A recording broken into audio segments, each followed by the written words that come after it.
PMKSY WDC 2.0 ಯೋಜನೆಯಡಿ ರೈತ ಕಲ್ಲೇಶಪ್ಪನವರ ಹಿಟ್ಟಿನ ಗಿರಣಿ ಅನುಕೂಲದ ಬಗ್ಗೆ ಯಶೋಗಾಥೆ. ಸಹಾಯಕ ಕೃಷಿ ನಿರ್ದೇಶಕರಾದ ಅರುಣ್ ಕುಮಾರ್ ಭೇಟಿ ನೀಡಿದಾಗ PMKSY WDC 2.0 ಹಿಟ್ಟಿನ ಗಿರಣಿಯಿಂದ ಆಗಿರುವ ಅನುಕೂಲವನ್ನು ಅಧಿಕಾರಿಯವರಿಗೆ ವಿವರವಾಗಿ ಕಲ್ಲೇಶಪ್ಪ ಅವರು ಉತ್ತರಿಸುವರು. ಯಜಮಾನ್ರೆ, ನಿಮ್ಮ ಹೆಸರೇನು? CS ಕಲ್ಲೇಶಪ್ಪ ಅಂತ. ಯಾವ ಗ್ರಾಮದಿಂದ? ಹಿರೇಗೌಡ ಗ್ರಾಮ. ಮೆಷಿನ್ ಏನು ತಗೊಂಡಿದ್ದೀರಲ್ಲ, ಎಲ್ಲಿಂದ ತಗೊಂಡಿದ್ದೀರಿ? ಇದು ದೇವರಹಳ್ಳಿ ಕೃಷಿ ಇಲಾಖೆ ಜಲನಯನ ಇದರಿಂದ ನಮಗೆ ತಗೊಂಡಿದ್ದೀವಿ.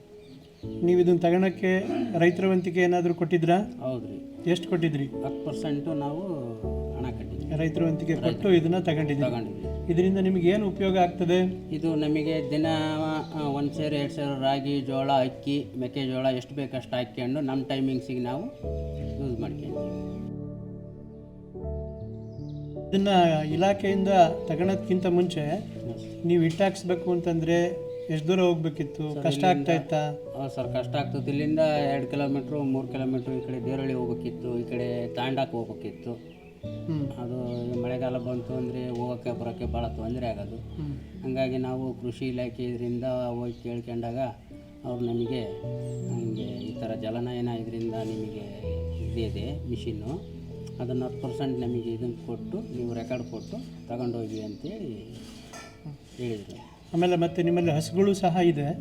ಈ ಹಸುಗಳಿಗೆ ಏನಾದರೂ ಇದನ್ನು ಒಡಕಲು ಮಾಡಿ ಹಾಕೋಕ್ಕೆ, ಹಿಟ್ಟು ಮಾಡಿ ಹಾಕೋಕ್ಕೆ ಏನಾದರೂ ಬಳಸ್ತೀರಾ? ಹೌದು ಸರ್, ಮೆಕ್ಕೆಜೋಳ, ರಾಗಿ, ಜೋಳ ಅದನ್ನೆಲ್ಲ ನುಚ್ಚು ಮಾಡಿಬಿಟ್ಟು 1-2 ದಿವಸಕ್ಕೆ ಆಗೋವಷ್ಟು ಹಸುಗಳಿಗೆ ಖಾಲಿ ಆದಂಗೆ ಹಾಕ್ಕೊಂಡು ನಾವು ಯೂಸ್ ಮಾಡ್ತೀವಿ. ಸೊ ನಿಮಗೆ ಯಾವಾಗ ಬೇಕು ಆವಾಗ, ನಿಮಗೆ ಕರೆಂಟ್ ಇದ್ದಾಗ, ನಿಮಗೆ ನೆಸೆಸಿಟಿ ಇದ್ದಾಗ ಇದನ್ನು ಬಳಸ್ಕೊಳ್ಳೋಕ್ಕೆ ನಿಮ್ಗೆ ಅನುಕೂಲ ಆಗಿದೆ ಅಂತ ಹೇಳ್ತಾ ಇದ್ದೀರಾ? ಹೌದು ಸರ್. ಈ ಹಿಂದೆ ನೀವು ಹಿಟ್ಟನ್ನು ಹಾಕ್ಸ್ಬೇಕು ಅಂತಂದರೆ ಬೇರೆ ಗ್ರಾಮಗಳಿಗೆ ಹೋಗ್ಬೇಕಿತ್ತು.